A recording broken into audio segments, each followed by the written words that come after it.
Hi అండి. నా పాత వీడియోస్ అన్నీ 48 అవర్స్‌లో ఎవరెవరు ఏమేమి చూసారో అన్నీ చూపిస్తున్నాను. చాలా హ్యాపీగా ఉంది. ఎందుకంటే నేనిప్పుడు చూపించే వీడియోస్ కంటే కూడా పాత వీడియోస్ చూడండి, మీకు పేజ్ మీద మీకు సజెస్ట్ చేస్తది కదా యూట్యూబ్. అయ్యో! ఎప్పుడు వీడియోనే అనుకోకండి. ఆ వీడియోస్ చాలా చాలా బాగున్నాయి. ఇప్పుడేంటంటే ఇంత ఇంట్రెస్టింగ్‌గా నేను చేయట్లేదు. ఓన్లీ టిప్స్, ఏదో నా ఫీలింగ్స్ ఏమున్నాయో అవే. ఇంకా కుకింగు వీటన్నిటి మీద తక్కువ ఇంట్రెస్ట్ చూపిస్తున్నాను. ఆల్రెడీ అన్నీ చూపించాను. 5 ఇయర్స్‌గా చేస్తున్నాను కదండీ! అన్నీ చేసి చూపించిన. కొత్తగా ఏదన్నా చూపించేది ఉన్నప్పుడే చూపిస్తుంటాను. మీకు పాల టిప్ చెప్తున్నానండి. సమ్మర్‌లో పాలు తెచ్చుకున్న వెంటనే ప్యాకెట్స్ ఫ్రీజర్‌లో పెట్టేసుకోండి. ఎప్పుడు వాడుకుంటారో ఒక్కొక్క ప్యాకెట్ తీసుకొని వాడుకుంటుండే. కొందరికి లెక్క ఉండదు ఎన్ని పాలు పడతాయి అని. సో, మాటి మాటికి ఇంట్లో వాళ్ళను బయటికి తిప్పకుండా ఫ్రీజర్‌లో మెయింటైన్ చేసుకుంటారని చెప్తున్నాను.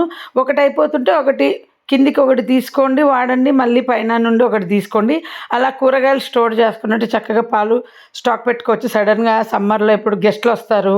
మనకు సడన్‌గా ఇలా కస్టర్డ్ చేసుకొని తినాలనిపిస్తది. ఏదో ఒకటి పాలుంటే మనకు ఇంట్లో ఇంకా టెన్షన్ ఉండదు.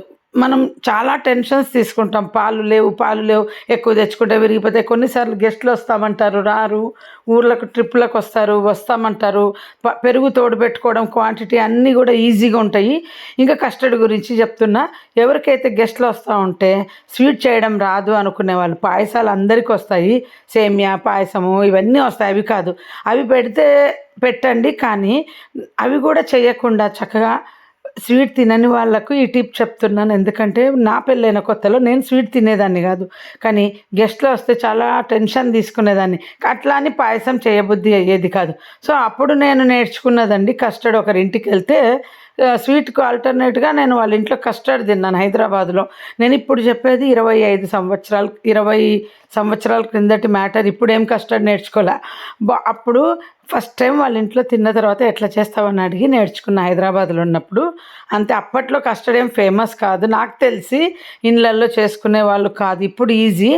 అప్పుడు ఇది పెట్టడం వల్ల ఏమవుతదంటే మనకు స్వీట్ పెట్టనక్కర్లా, ఐస్ క్రీమ్ పెట్టనక్కర్లా, ఫ్రూట్స్ పెట్టనక్కర్లా. అన్నీ ఇందులోనే వచ్చేస్తాయి. సింపుల్‌గా, రిచ్‌గా కావాల్సినన్ని డ్రై ఫ్రూట్స్ బాదం, కాజు, పిస్తా మీకు నచ్చినవన్నీ వేసేసేయండి. ఇది కస్టర్డ్‌ను రిచ్‌గా కనిపించాలంటే డ్రై ఫ్రూట్స్ ఎక్కువేయాలా, ఫ్రూట్స్ ఎక్కువేయాలా. అప్పుడు వాళ్ళకు హ్యాపీగా ఫీల్ అవుతారు తిన్నవాళ్ళు. ఇంకా ఇదే కస్టర్డ్ పౌడర్ కలపక ముందు లీటర్ పాలను అర లీటర్ అయ్యే వరకు ఉడికించి కస్టర్డ్ పౌడర్ కలిపి ఫ్రీజర్‌లో పెడితే ఐస్ క్రీమ్ అవుతది. మా అమ్మ చిన్నప్పుడంతా ఐస్ క్రీమ్ అంటే ఇలాగే. అప్పట్లో pink colour packets, yellow packets ఇలా అన్ని కలర్స్ వచ్చేటివన్నమాట. వీడియో నచ్చితే లైక్ చేయండి, షేర్ చేయండి.